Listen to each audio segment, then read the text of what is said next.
This is More Than Before with Nathan Cook. Hey everyone, welcome back to another great episode. I'm excited for our guest today. He has been a really good friend of mine since the beginning of my coaching and speaking career. He has been a confidant. He has been a butt kicker of my limiting beliefs in my life. He is an incredible business coach. He is the owner of Culture by Design. He's a proud father of 5 incredible children. And he is also the host of the Frustrated CEO podcast, which you can find on any major platform. So make sure you go and find him, which I highly recommend checking out. Patrick Lyons, my good friend, welcome to the show. How are you today? I'm fantastic. Thank you. And thank you for that. I'm excited to be here. For a very long time, you have told me I needed to do something like this. You're one of those guys in the back of my head saying, just jump. It'll be okay. Not everyone's going to hate you. Maybe you're snickering in the back. I don't know. But I finally did it. It's really exciting. We've had some amazing guests, and I have been looking forward to this time to spend with you because you have such a really great story. You have highs, you have lows, and you have some really relatable moments that I think a lot of people can relate to. You know, if I remember correctly, you grew up in New Jersey, right? That's where you kind of hail from? I did. Grew up in New Jersey, spent the first 30-ish years of my life there. Met my wife, started my family, started my career. And we've slowly migrated west over the last 20 years. And luckily, you can't go any further west. Unless, I mean, technically, you could. You could cross the ocean. Well, I was just or just get a houseboat, and then we could. That's yeah. I like that, actually. I've not heard that answer before. Maybe a houseboat might be in your near future. Yeah. In terms of childhood, what was childhood like for you? Like, where were you in the pecking order of the family? What were family dynamics like? Because most people that would see you, just from a distance, they would go, oh man, he's really put together, must have had a really perfect, amazing life, good looking dude. Like, obviously, life just went the right way for him. Tell us a little bit about your upbringing. What was life like, with your family? Yeah, you nailed it perfectly. Everything went super swimmingly. No, not at all. I almost felt like you were talking about somebody else there. So I'm the younger of 2 in my family. My family was very close. I thought. I think as we've all aged, just as the world seems to have gotten smaller. My family is not as concentrated. When I was younger, we only had one relative who didn't live in the state of New Jersey, and everybody else seemed to, very concentrated. Holidays were big, everybody got together. As we've all aged, we've all spread out, even some now living in England and some living in, south of New Jersey in different states, and some are still there. But I if I had to describe what growing up was like, and I almost feel like it's maybe a little foreshadowing into where our conversation might go. I learned at an early age that it didn't really matter how chaotic, how much chaos was happening in the house, or how much chaos might be happening in the family, or what, and that it just could be the struggles of life, the struggles of career. It didn't matter what chaos was going on. You just had to put on a happy face and put on a good facade. And so when people would ask, hey, how are you? I learned to say, I'm good. We're good. Everything's good. And I learned that just in my family. It's not to fault my parents necessarily. I think that's where I learned it from. They learned that from their families, right? It was always just about, having a good look on the outside and not necessarily letting people know that, man, we got some stuff, just like everybody else. Mm-hmm. So no more stuff than everybody else had going on. I think that's probably where I learned at an early age that you hide the dysfunctional parts of you, and you just put on a happy face and you tell everybody you're good. In the world that we live in today, where there's so much social media, there's this virtual facade that we have. It's very rare to find people that have that transparency. That's one of the things I've always loved about you, is whenever we're having a conversation, and if you ever had the opportunity to have a conversation with Patrick, whether as a client or whether just you pass him by at a coffee restaurant, coffee restaurant. That's a weird thing. At a coffee place or at a restaurant, don't stop him in the middle while he's eating. Like, hey, you're Patrick Lyons. I've been wanting to talk to you. No, you could. They could. Yeah. But that's one of the things I really love about you is this honesty of who he is, because so much of life is wrapped up within the fluffiness. I love that you say growing up, people would ask you, how are you doing? And the answer was always the same. Like, oh, I'm doing great. We have that constantly, even in our day-to-day lives today, of we pass by people and we say, hey, how are you doing? And they, oh yeah, everything's great. When deep down inside, their world is just completely falling apart. Yeah. One of the amazing things that happens in life is when you find and meet someone that you just think is absolutely awesome. And you think, man, this person completes me. They're like everything that I'm not. And so we're just going to be absolutely great together. You and Dana have been married for 26 years, if I'm not correct, which is crazy to think about. And a lot of people that would look at that would go, similar to your background, what we talked about just now. Like, they might look at that from a distance. We hear someone, you've been married for 26 years. We don't meet too many people that have been married for that long. We immediately assume, oh man, their marriage must just be absolutely spectacular, all dandelions and roses, never an issue, never an argument, never a fight. What was some of your findings early on in your marriage that you go, man, maybe I might be the most messed up person in this marriage? Amen. To kind of getting near to where you are now, 26 years later, how has your identity shifted and changed? Because I think a lot of young people and even older people that get married, they have no idea what they're getting into, because now you are in a melting pot with another person. You still have to hold your identities, but now you have to understand that you come together. What was that like for you? Well, it's a great question, and you can imagine how set up to fail we were when, even if just one partner came into the relationship believing that you had to hide the chaos and just put on a happy face and say, I'm good. Even if just one partner has that kind of baggage, right? Or that misunderstanding, it's just a lie. But if one partner has that, you're going to struggle. But it's even worse.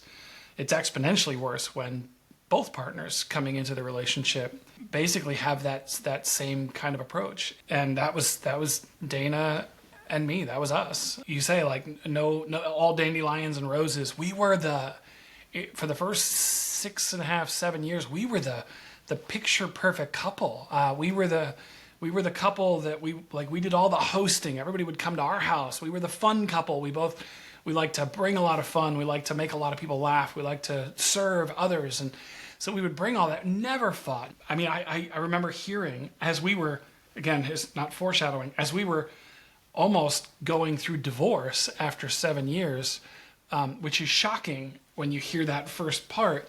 But as we were doing that, as we were headed towards divorce, I remember couples that would call us that were like, they were shattered because we were the role model couple. We were the ones that they thought they would follow in our footsteps. But neither one of us, we both came into the relationship, we like to say broken, right? Which I think, again, we all are. Like, we all grow up with our baggage. We both come into a relationship with baggage. And peace ultimately comes, peace in life and certainly in a relationship comes from unpacking those bags together. But we kind of had this silent agreement. Like, I won't ask about your baggage if you don't ask about mine. We're both hiding it behind our backs and thinking that would work. And ultimately a long story short, it didn't. And here we were basically meeting with attorneys, just waiting for the other person to serve. Right. So I was waiting to be served. She was waiting to be served. And through that whole time, I'll say this, it's a faith thing. We both felt like there was a lot of work for us to do in ministry, a lot of ministry work for us to do with other couples, with individuals, right? Unpacking those bags and reshaping those lies and labels that we believe. We felt like there was a lot of work for us to do, but it also felt like we had to do that work ourselves first. And because we weren't doing it, and we were we weren't prepared to do it individually, right? Not even me working on her or me working on us, just me working on me and her doing the same thing. Because we hadn't done that, we were incapable of helping anybody, let alone even ourselves. So for us, it really is only by the grace of God that we're still together. Again, long story short, what changed for us was each realizing, kicking and screaming, but realizing that we had to do the mirror work. I call it the mirror work instead of the hammer work, where I'm going to hit you over the head with a hammer and try to make you change. There's a lot of mirror work that each of us had to do to confront those old lies and labels, to confront old behaviors, to rebuild a lot of trust. And eventually, I think as each of us started to unpack those bags, we had more grace for each other. We had more understanding about how our thinking got us, how our, the stinking thinking, as they say, got us to where we were, and some of the work that we needed to do to get out of it, so that we ultimately could help people like we always wanted to. I love that, because so many people think that they have to have everything together in order to have an impact, to be able to speak life into, another couple or a friend or anything like that. And the reality of it, yes, you do have to be working on yourself. You can't ask someone to go somewhere that you have never been willing to go yourself, right? That's the coward's way of doing it. That's not leadership. Leadership is going first and saying, you know what? I suck in marriage. I have not been a great husband. I've not been a great spouse. But here's what I've been working on. Here's what I have been doing. And all of a sudden, that person goes, oh, wow, Patrick's not perfect. Nathan's not perfect. There is hope for me. And then that gives them permission to actually start working on themselves. And I love that about this, because, you kind of have two different sides of the same coin of like, man, I really want to help these people, but I'm not working on myself. And then there's the other side of things where, man, we're doing really, really great because we have been doing the work. We have been helping each other out, but we're not helping other people.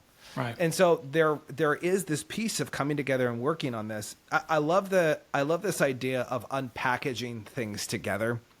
Because you're right, we do come to relationships with all of this extra crap, and it's like, man, what are we gonna do with this? Like, and most people, a couple, they both have their own closets, and then they pack it full of their own stuff, right? And then they say, hey, I love you, you're amazing, don't go in that closet. That's right. Just don't touch it. Don't even go around it. That's right. And they make this nonverbal agreement to never go towards these things. And what's interesting to me, obviously you have to build up to this point of trust, right? Because you don't just come out with, all of your dirty laundry and go, hey, check it out, and throw it in their face. There is this building up that I see like this baggage in a room, like a living room. And each one of you has your baggage. You lay it out and you say, hey, I want to discuss this with you.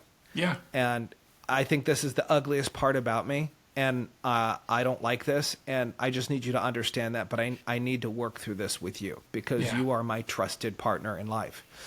And what's interesting, and you can disagree with this if you think so, but I'm curious if you do agree with this, I have found that my worst parts of myself, my spouse either already knew, or she's way more forgiving of me and my deficiencies than I have ever been. Absolutely, 100%. By laying it on the floor, she has allowed me to become better. Has that been similar in your guys' relationship? Absolutely. We think we're doing a great job of hiding our I don't say, like you said, maybe the worst parts of ourselves from other people. Shortcomings.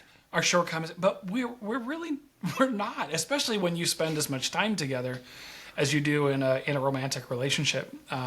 We see those things, but there is something powerful about, there was something profoundly powerful. And I honestly believe it is something that all of us deeply craves, and that is to be fully known and still loved. So to your point, who doesn't desire that? It's why we keep all those. It's a great visual that you painted. It's why I keep all my baggage in the closet with the door locked, and you're not allowed in there, because if you saw that, you wouldn't love me. You wouldn't want to be here. You wouldn't stick around. You wouldn't, right? You'd make fun of me for it, whatever. You'd judge me for it. Mm-hmm. And so you don't have to do that. It's all in there. I'll do that for me. I'm going to, that's why I'm hiding it, because I'm ashamed of it or I'm embarrassed of it. There is something profoundly powerful about taking out some of those bags and sharing some of those, let's talk about some things that it takes a ton of trust, but let's talk about some things that I'm embarrassed of, or things I'm ashamed of, or things that the lies that I've believed, and how that has driven my behavior through the years, and doing that together. I think the importance of it is the together aspect, because one person doesn't have the power over the other. It's like, look, to me, baggage is the one thing that unifies all of us. We all have it. We all have it. And to your point, we all think ours is the worst. But when you start unpacking it with that person that you trust, and you hear, yeah, that's okay. That's not as bad as you might think it is. There's something profoundly wonderful and powerful about being, as we like to say, being naked and unashamed, naked and unafraid. Mm-hmm. This is me. This is the best and the worst. And hearing somebody say, "Yep," and I still choose you. It's amazing. It really is. There's such a powerful, for those of you listening, one of the things that you've already found about Patrick he is so transparent. He does go super deep, and he really does want people to be fully known, even in their worst light. That's what's so amazing about what he's talking about. But what's interesting too is this wasn't an overnight thing. It wasn't like he didn't wake up coming out of the womb and go, guess what? I'm just gonna love everyone, and everyone's gonna be. You just share your baggage with me. I'm gonna share my baggage with you. It didn't happen that way. It has been a very long process. I love how you talk about your identity within your marriage, because I think so many people have their identity in their marriage, and if their marriage isn't perfect, their entire life is gonna blow up. And so there's a piece for some people right now that are thinking, man, my marriage isn't perfect. I don't think I could actually share what's really going on. Man, there's some truth to this. There's another aspect of your story too that I really love, that I want you to talk a little bit more about. There's this aspect of your identity within the relationship, of who you show up as.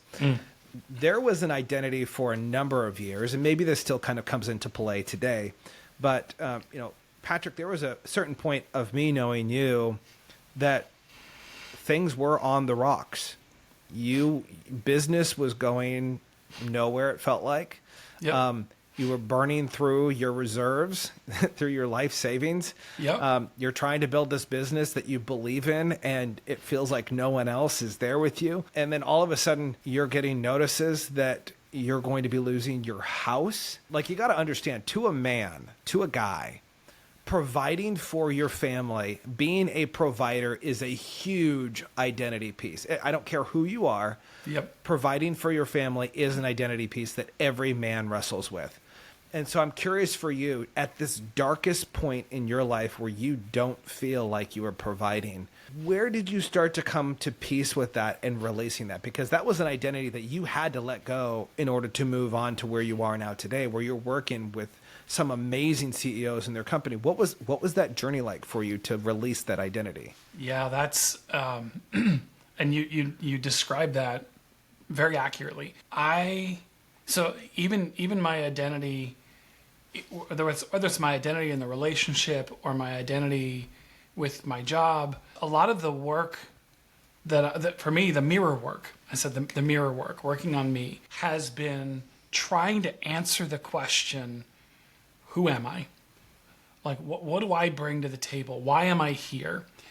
And I feel like that's a question that the overwhelming majority of us want an answer to and ask. Maybe there are some who don't, but I think the overwhelming majority of us want to know, who am I? What do I do? Why am I here? What's my purpose? What's my why? And again, I think some of it came out of nurture, what I learned growing up, that you had to hide the chaos. You had to hide the brokenness, and so your identity was a facade. Your identity wasn't real. It was it was an act. It was another thing you put together. Yeah, exactly. You can't. As if the negative parts of you were your identity, and you couldn't. Right? It wasn't good enough to be shown, right? To be on display. So you had to put on a facade. And then, to your point, and I think some of it may be cultural. I think it is changing, but early in my career, and I think even in our society, right, the measure of a man often is their title or their bank account, or, to your point, their ability to provide for their family, owning a house. I think it's changing. I think now there is more equality, and that's awesome. But I started out doing really well in my career. I started out, I didn't launch my own business until 2011. So I was climbing the corporate ladder as an employee. I was progressing up. I did have the title. I did have the income. I did have all of the things that all it did, it just reinforced that I was good, right? That I had this really good identity, because look at the things that I have, the things I've accomplished. It was the accomplishments and the tangible and intangible accomplishments. When that stuff gets stripped away one by one, right? When the title is gone, when the money begins to go, when the house is at risk, right? When all of these things that you think are the measure of who you are, or at least I thought they were the measure of who I am, as those things begin to get stripped away one by one by one, you are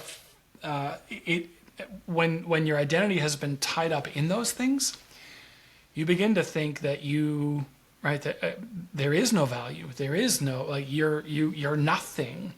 And the opposite is actually true. This is the journey through that time that you're talking about. As those things get stripped away, you realize now the distractions are gone. Like, now I can no longer point to these things and say that's who I am, because they were gone. So now I need a different answer to the question. Okay, if that's not who I am, then who am I? And for me, that's where I turned to my faith, having conversations with God to answer that question. But it isn't until all of those other things, for me, it doesn't work this way for everybody. I wish I could have gotten there in an easier path, but it took those things being stripped away one by one before I was finally able to look in the mirror and try to answer the question, okay, if you're not those things, then who are you? And that was definitely part of the journey. And I'll tell you, it's a terrifying, crippling experience, having to answer the question, who am I, when all the things that you thought were the answer to that question are gone. But in that quietude, in that solitude, that's where you really start to find the answers. That makes sense. I think it really does make sense, and I love one of the questions that you were throwing out here. What are the distractions that keep you? And I'm adding this. What are the distractions that keep you from being fully known of who you are? Right? Because we do put on these facades. We put on all these different things, these different layers to kind of hide ourselves, to go, well, this isn't the greatest part of me. Let me just put my best foot forward. We're all trying to put our best foot forward. But that doesn't connect us together. That's not the connecting piece. It's in our brokenness that we're able to connect with other people. And there's something about this, to really understanding what are those things in your past, what are those things currently right now in your life that are keeping you from fully being known. Now, obviously there's a small disclaimer. You don't just go out and start airing your laundry to everyone, right? You gotta be a little bit more tactful than that. But there is something about really getting down deep and understanding, doing the work, right? We talk about doing the work, and we're not talking about the type of work that, you're going to go out and you're going to read 100 books and you're going to listen to this podcast, and it's not about doing, right? I remember at one point you and I were talking, we were in a coffee shop, and I said, people need to stop buying programs. I'm sick of every single coach with their program of this is their 12-step process that they're going to do. And at the end of the day, we need to get back to the understanding of the person of who they are. And the only way you can do that is you got to do the internal work. You got to, I've heard it over and over, and many of you guys listening have heard it over and over. You got to get deep down into the dirty work of writing things out. What are some of those limiting beliefs that are holding you where you are? Right. There's been we've had conversations around God and kind of your upbringing in terms of organized religion and those kinds of things. And for a long time, that was a burden for you, right? Like I think if I remember correctly, God was the man with the stick in the sky that if you did something wrong, bam, that's right, you're going to get beat over the head. That changed though for you.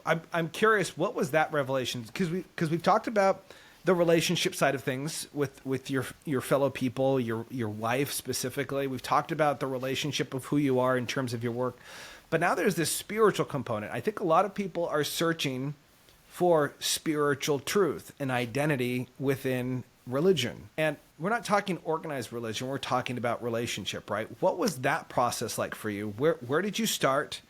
And then where are you now? Yeah, that when I grew up, again, whether it was intentionally taught this way or whether it's just what I perceived, I'm open to the fact that maybe it was just how I interpreted things. Religion was a reason to exclude people, right? That's what I learned. I learned that it was, if you're not in the club, you're out, right? And it didn't resonate with me. I think as I got older and more people who were on the outs that I met, that I thought, well, these are really good people. These are amazing people. To me, I've always believed at the time, and now I'm convinced that faith is a reason to include people. It's the exact opposite. But while I was on this, in these early days when I thought, God is, if you're not in the God club, you're on the outs, then I didn't want anything to do with that. And I left my faith for a good period of time. And in order to come back, amazingly, so the way I often describe it is during that period, I was God. It was all about me. It was all about what could I get? How could I, whether it was accumulate more or accomplish more, or but everything was it was really all for me. It was just a really, and by the way, I got married during that period. That's that overlap of, it's all about me.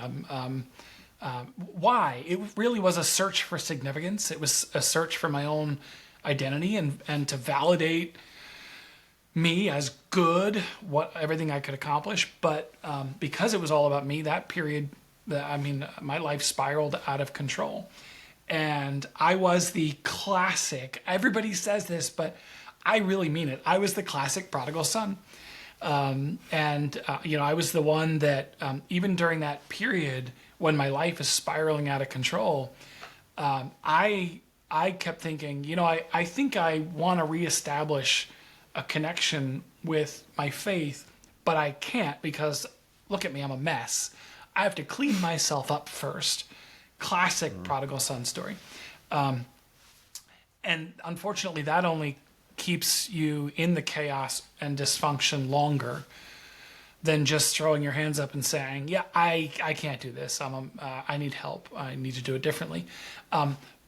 For me, hitting my own rock bottom, which I often say rock bottom is a great place because that's when change happens. And everybody's rock bottom is different. But the change it's also a good place to build from, right? Because unless you get down to the bare bones of those things where everything is removed, like what you were talking about before, you can't build. It's all just going to wash away. That's right. And so what that looked like for me, reestablishing my connection with my faith meant I had to unlearn a lot that I had learned. I had to unlearn who I who I thought God was, and then relearn ask a lot of different questions, look at things very differently. And that's still a journey. I think most people on that journey will tell you that journey never ends. Trying to learn who God is. But I think what I ultimately learned is that my understanding of him was wrong. It was flat out wrong. And that he is all about including people. And, there's no club, right? It's just, if you walk the planet, my job is to be a light in your darkness. That's like, my job is to show up and impact you in a positive way. And so going back to, as I was talking about earlier, looking in the mirror and everything had been stripped away and trying to answer the question, who am I? That's really that's ultimately where I went, was in my reconnecting with my faith, was asking God, all right, God, who am I? Who did you create? And what the great thing is, and I think this is again what keeps us in the chaos or having to put the facade on. One of the things I have become convinced, and it really was a catalyst for change for me, was learning that who you are, your identity was. So even if somebody doesn't have a faith connection, that's okay. You can still say that your identity, like who you are, is encoded into your DNA, and it has been ever since like conception. It's like that's when the magic happens. When there's a faith, you can say it was decided before you took a breath. But either way, whether you do or don't, your identity is your identity. And there is nothing, this is what I'm convinced on. I'm convinced that there is nothing I can do to improve on my identity, and there's nothing that I can do to detract from my identity. What I can do every day is I get to decide how am I going to use it, right? It's like having I often refer to it as I have my toolbox, and I bring my toolbox into every situation, and I get to decide, do I want to use those tools for myself, to see what I can get? Do I want to use those tools to impact you, the person that I'm sitting across the table or the other end of the phone? Or do I want to leave the tools in the toolbox today and just not use them at all? No matter what I do, I don't damage the tools. I can't enhance them or damage them. They just are. I'm convinced of that. And with that understanding, you can begin to unpack some of those old bags and realize there's a very fine line between who I am, my identity, the tools in the toolbox, and what I've done, right? So I've done a lot of things that I'm not proud of. Those didn't diminish my identity. I might need to go make some apologies and fix some things, but they didn't define me. And conversely, the great things that I didn't enhance my identity. It was just me using my tools. But they don't define me either. Like, what defines me is the tools in the toolbox. I love that. It's so good because it's true. Like, deep down in your DNA and in our DNA, we were created to be very specific. We are a highly precision machine that was built to operate in a very specific way. And so many people aren't operating in the way that they were created to be. And I love this idea of the toolbox. I think, I've heard it. I'm sure you've heard it often too. You don't take a hammer to a house and go, I'm going to build this entire house with a hammer. It doesn't work, right? You actually need other tools specifically in your toolbox to build that house. Now, that being said, you're not a hammer. He said a toolbox, which means you've got multiple tools, multiple gifts at your disposal. As you're talking about this, all I could see was a jet ski on the water. Like, if you've ever been on a jet ski, maybe you haven't, but like if you've ever been on a jet ski, they're like absolutely pure adrenaline, pure fun. Like you crank down on it and you're going as quick as you can, and then you snap it to the side and like you're trying not to fall off. Like, they're absolutely a blast. Yep. That is life in itself. A blast, a fun ride. But here's the deal. Most people, they are taking their jet ski, their body, who they are, and they're saying, you know what? I've been built to go on a road trip. I'm going down Route 66 and it's going to be the best time I've ever had. And they get on the pavement and they're like, I just don't feel like I'm going anywhere. Yeah. I know this is where I'm supposed to go. Like I was built for this. And they're not built for it. Over the years, people have placed cardboard around them and they go, oh, look, you're a 99 Chevy. Like you were built for the road. When deep down inside, you know that you are not a 99 Chevy. You are meant for the water. You are meant to play in the water. And so many people today are not living into who it is that they are. And that's what's causing them so much pain and anguish because they're trying to be something that they're not. Amen. Amen. You nailed that. I often say, right, to live a purpose-filled life, you don't have to be extraordinary. I know we think that, right? We think that like to make a world difference, we have to do these extraordinary things. You don't have to be extraordinary. You have to be ordinary to the fullest extent that you have been equipped to be, which means you have to see and own and use every tool in your toolbox to the fullest extent that you were created to be. That's just ordinary to you. Don't try to be something that you're not. That every time I do that, again, to your point, that's where I set myself up for disappointment or failure.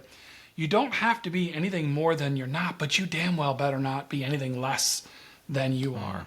Right, that's not leaving those tools in the toolbox. And I love what your analogy about the building the house. If I'm building a house, and right, and I need to level something, and there's no leveler in my toolbox. For me to try to do leveling without a leveler in my toolbox, it might come out okay, might not. For the first year, it might turn out okay. Right, exactly right. But it's it's not as good as it would be if I knew somebody with a leveler and I could call them to say, hey, can you come over and take care of this for me? And that's the beauty of 7 billion people on the planet is everybody's got a different toolbox and everybody has different tools in the toolbox. And as I said, I don't have to be a leveler. When the situation calls for a leveler, I can get out of the way and create space for somebody with a leveler to come in and nail it, right? And kill it with that tool and celebrate the opportunity that they could step in and shine. I think where we get into trouble is when I'm looking in my toolbox and it's one of my favorite sayings is comparison is the thief of joy. You smile as if you heard that. Comparison is the thief of joy. And I think it's Teddy Roosevelt. But right, we look on social media and we see everybody else's car or house or family or meal, and I don't want to say they. We all do it. We're only posting the best. And I look at that on my side of the screen or my device, and it doesn't look as good as what I'm having doesn't look as good as what you're having or your tool. I see pictures of you speaking, or you've just launched this podcast and I don't have a podcast and therefore I'm not as good. Instead of celebrating, dude, you are exactly where you need to be and you're using the tools in your toolbox. That's amazing. That's fantastic. I've got different tools. I don't have to do that. I don't have to do anything more than what I was created to be. I just got to use mine every day. That's it. That's and you string enough days of staying in your sweet spot together, that's an amazing life. It really is. I love that you talk about being the best of your ordinary self that you are, right? Because we always think, oh, you've got to be the best. Patrick, you've got to be the best. Otherwise, you're never going to get noticed. And actually, no, that's not really what it is. You need to just be ordinary. Like to you and I, when we look in the mirror, we look ordinary, right? Yes. Like I'm not as incredibly attractive as you are when you look in the mirror, but like when I look in the mirror, I'm like, dang, Nathan, you look really ordinary today. Good job. Mm-hmm. Good job. You don't look subordinary. You look ordinary. Yep. But here's the really cool thing about this, of what you're talking about. And I going back to your level piece of like, you just need to be ordinary so that you can be the extras to someone else's ordinary. That's it. When you are ordinary to the fullest extent that you were created to be, it has an extraordinary impact on everybody around you. To you, it's just, this is just me doing me. So it doesn't feel extraordinary. That's okay. Just be that, and it will have a profound impact. It's that light in the darkness that you said it exactly right. One of the things that I love about you, Patrick, you guys haven't gotten to see the full extent of this, but Patrick is like one of the snarkiest people, so sarcastic, and I love it. I love it about him. Ever since I've known him, he's kind of had this snarky demeanor, and it's been a way of he uses it in such a disarming way to help people with where they are in their limiting beliefs. You know, like there have been times where I've said things to him and he says something snarky, and I know when he says it's snarky, he's joking with me, and I'm like, yeah, okay, like that's a load of hogwash what I'm saying. But one of the things that it's really easy to go to the sarcasm. It's really easy to be snarky. And use that as a defense mechanism. I know at one point we had talked about this, that it has been a defense mechanism for you, but at a certain point you stopped using it as a defense mechanism, and you started using it as a tool. You started using it as a tool to actually help people and moving forward, than rather using it as a defensive piece to protect yourself. How has that come about? Because we all have these kind of defenses that come up to protect ourselves. But when we look at it, if we were to actually flip it around, and instead of using it as a defensive mechanism and use it more as a tool to help others, I think there are a lot of things that we could use from our, maybe that wouldn't look so great on paper. We'll go, actually, my sarcasm actually is a great way that I get to connect with people and disarm them. How has that been effective for you in terms of really leveling the playing field with people to come in and be real? It's a great example of using the tools in your toolbox. So again, just be ordinary you, but using them to be a light in somebody else's darkness, to impact positively whoever you come into contact every day.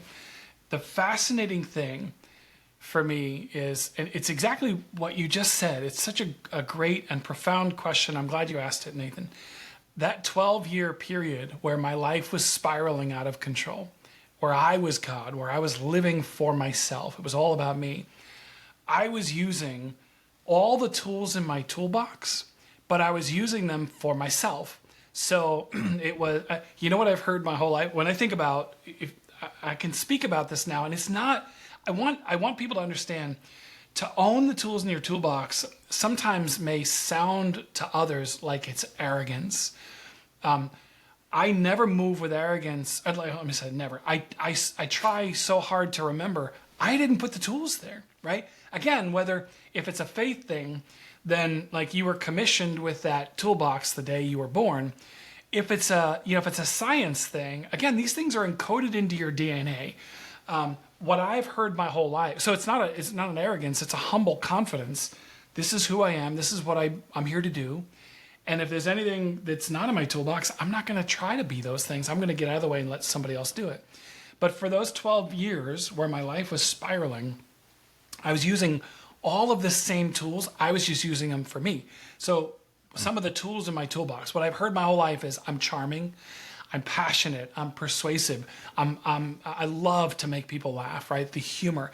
I'm great at building trust so that people feel seen and heard and connected, right? Those are tools in my toolbox. And there are plenty of tools that I don't have. So that, again, I don't have to have them all. I just have to use the ones that are in mine. But now you combine all those tools when you're living for yourself. And you know what I was really good at? I was really good at manipulating people, getting what I wanted, right? Passion and persuasiveness and charm and humor. I could get people to do what I wanted, and sometimes at the expense of them or what they needed or what was right. So when I came out of that period and I'm staring in the mirror and asking, okay, who am I? All these other things have been stripped away. Who am I? I was terrified to use any of those tools because I thought they were bad. Because of how I had used them, I associated the tools as bad tools. They're amazing tools. They're great tools. It's when I use those, and I still have that choice, and I can still fall into that trap today.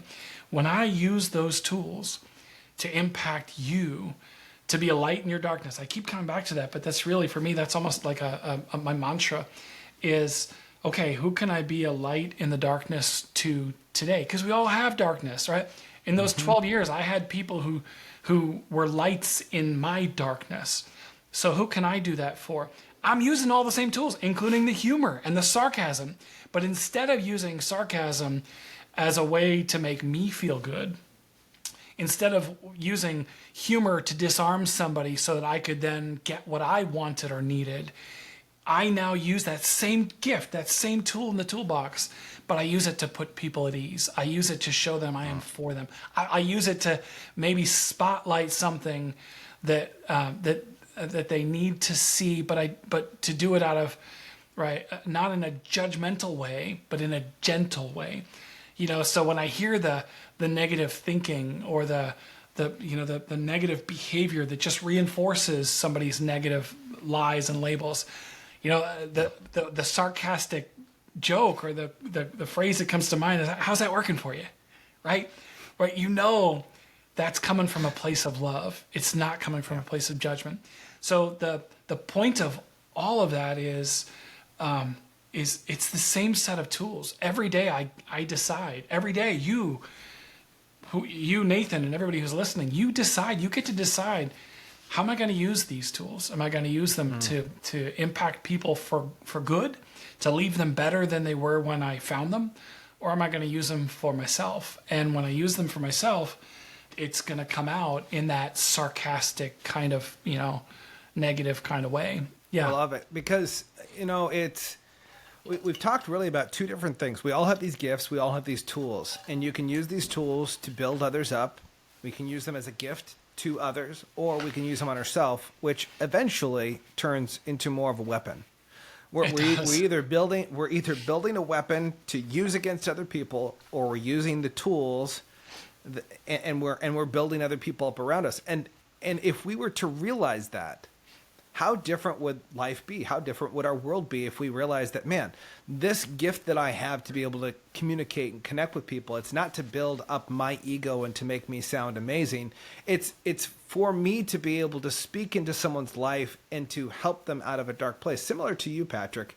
One of the things that I really think is amazing is the opportunity that you have been given to be able to speak into the lives of CEOs, because CEOs don't have someone in their life that can speak truth.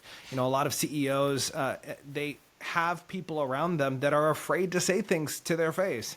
And, that's what's really great about you, Patrick, is you come in and you're able to be real with them, to talk about some of these pieces. You may start specifically working on their culture and on their business and how do we get everyone moving in the same direction. But at the end of the day, you and I both know, we always talk about this, it comes down to them as a person and who they are. Yep. And how they're showing up as. Are they using the tools that have been, either in there from the beginning of time, when they were born at conception, or are they using the God-given tools that were given to them? Whatever perception you have, they're both leading to the same place. Are you helping others, or are you destroying them in the process? Patrick, I have one more question for you I want to ask. Okay. But before I do, I really want to encourage everyone. I want you to go and listen to Patrick. Go check out his show, The Frustrated CEO. It's absolutely spectacular. It really is a great listen. You learn a lot of valuable nuggets through their discussions just by listening into the conversation. It's really a lot of fun just to hear. And you'll hear some of his snarky comments here and there, but you'll see how he uses this as a gift and not as a weapon to beat someone over the head, but it truly does allow a conversation to blossom. Also, I want to encourage you, check Patrick out over at his website. You can check him out over at culturebydesign.com. If you want to bring him in to work with your company, he's absolutely fantastic. Highly recommend him. He's one of the few coaches that I would publicly, like right now, say like, hey, you should check Patrick out. He's the real deal. Patrick, I want to lean into this idea of identity because you have worked with so many different people. You've worked with people that are high up at the CEO level that people like almost put them in a godlike position of like, well, they could never fail. You and I both know they're just humans, just like everyone else. Absolutely. There are so many people, whether the CEO or whether the mom with a couple children that's on her own trying to figure out this life. People right now are trying to figure out who they were created to be. Everyone, I love the book, Start With Why by Simon Sinek. Great book, great read. I think a lot of people are trying to create their why right now and they have no idea who they are. And so they're creating these whys and they're completely misplaced because they're based off of an identity that isn't actually them. Going back to that analogy, they believe that they are a 69 Chevy and they're not. They are a Ski-Doo that was meant to be in the ocean flying over waves. So I'm curious, because there's so many people right now wrestling with their worth. I know this is something that you've wrestled with for a number of years in your life of who am I? What is my worth? What is my contribution in this life that I have that's so short? It's just a breath. I'm curious, how have you found peace in this journey of finding who you are and not defining your value based off of accolades, based off of what you've created in life, everything that you're doing? How have you found peace in just understanding who you are? And how does that show up today as you're working with a client or, at your kids' games or watching them flourish in the world of business? How does that identity of peace, as you move forward with that, how does that show up today? Yeah, that's another great question. The first thing I want to say is for the housewife, the single mother of two, or who's listening, you have no less value, no less identity than a CEO who's making 7 figures, right? And that comes back to there's a difference between who we are and what we do. The peace came when I stopped measuring my identity based on my accomplishments, my accolades, what I could accumulate, and frankly, even how many times I could positively impact somebody. I no longer measure my identity on that, and now I simply measure it on how often do I reach into the toolbox and use something, again, not anything that's not there. I'm not worried about trying to be or trying to do, but am I using the tools in my toolbox? That's my identity. So I'm no longer worried about what I can accomplish with the tools in my toolbox. It's just about, am I using it? Am I using it every day to the fullest extent that I'm supposed to, that I'm equipped to be? So I feel like that's the message for every one of us. You were talking earlier about programs that, like, so often we sign up for this degree or this program or I want to attain that goal because then I will be finally good enough, or finally my identity will be, when I'm chasing my identity in those external things, it's never enough. Feels good for the moment, but it isn't long before that wanes, that feeling wanes, and then I've got to chase the next thing to validate who I am. The message for every one of us is you already are awesome. You already are great. As you sit there today, you already are. You already have this amazing toolbox that is stacked. It's like, it's hard to get the lid on because there's so many tools in there. You already are. Now, if I start comparing my toolbox to anybody else, I'm going to feel inadequate, right? That's where arrogance might come in, is I look at my toolbox, I'm a little bit more persuasive than you are, therefore I'm a big deal. No, I don't have to be more or less than anybody else. You can be hilarious. You can be passionate and persuasive. We can both do that together and just be using the tools in our toolbox. So for me, when I stopped chasing the accolades and I made the focus, how many times can I reach into my toolbox and just own what's already there, own my own greatness, and use it not with arrogance. It's not about me, but with humble confidence to impact whoever it is that I'm talking to or interacting with. That's where I measure my identity is if I'm doing that. And the accolades, if they come, awesome. That doesn't improve or enhance my identity. And if they don't come, that's okay. It's nice to hear the accolades, but not getting the accolades didn't diminish or detract from my identity. Because my identity, I'm taking the same toolbox home with me that I brought into the situation, and it's already amazing. It's great. So that really was the turning point for me, was just every day that my feet hit the floor, that means my work's not done. I believe we don't get called home until our work's done. So when my feet hit the floor, that means I'm supposed to bring my toolbox into every situation today and just be exactly who I am, be ordinary me, and let the chips fall where they may. Each and every one of you listening, I hope you hear that. You have a toolbox that you were created to use. You've got tools, you've got gifts, you've got talents that you were meant to use. Stop going to a house. Here's the analogy. Stop going to the house with your plumber's toolkit and saying, you know what, I think I might be able to fix that electrical right there. Right. You weren't built to fix the electrical. You were built to fix the plumbing. And Right. Guess what? Someone needs some plumbing today. You might be in the electrical side of things. Guess what? Someone needs some electrical today. Right. I love this idea of, you even said it so eloquently. Make sure you go back, listen to this again, because there's so many great things that Patrick said on here. But one of the things that I really love that you just said, it's not a measurement of what I do, and it's not even a measurement of how I serve others and show up for others, right? Because sometimes we go, oh, well, I didn't make a big enough difference in that person's life, so therefore I didn't accomplish who I was. No. Nay. At the end of the day, the question is, are you showing up as you, not someone else? And that's Amen. all you can do. That's all you can do today. I want to thank you so much for jumping on and really sharing your story, being transparent enough to allow everyone to hear what you've gone through, who you've become. And man, I do want to encourage you, go check out Patrick. He is such an incredible human just to follow.